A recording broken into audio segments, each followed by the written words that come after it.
সিরাজগঞ্জবাসীর পক্ষ থেকে আমার প্রাণের দাবি, নতুন ট্রেন চালু হোক। প্রতিদিন ভোরের আলো ফোটার আগেই সিরাজগঞ্জ বাজার স্টেশন জেগে ওঠে মানুষের পদচারণায়। সকাল ৬টা বাজতেই পুরাতন একটি ট্রেন সিরাজগঞ্জ এক্সপ্রেস যাত্রী নিয়ে ছুটে চলে ঢাকার পথে। এটাই সিরাজগঞ্জবাসীর একমাত্র ভরসা।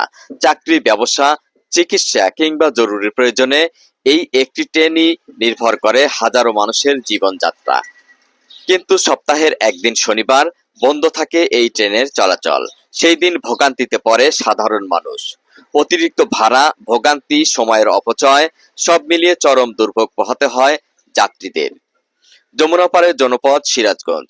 অর্থনীতি, কৃষি, শিল্প সব দিক থেকেই এগিয়ে চলছে এই জেলা। তবুও আধুনিক যোগাযোগ ব্যবস্থার এখনো রয়েছে ঘাটতি। সিরাজগঞ্জবাসীর একটাই দাবি, একটি নতুন ট্রেন চালু করা হোক, যাতে সময়মতো ও নিয়মিত ট্রেন চলাচল নিশ্চিত হয়। নতুন সরকারের কাছে আমাদের আকুল আবেদন, সিরাজগঞ্জের মানুষের কষ্ট লাঘবে নতুন একটি ট্রেন চালু করুন। নতুন ট্রেন চাই, উন্নত যোগাযোগ চাই, সিরাজগঞ্জবাসীর ন্যায্য দাবি।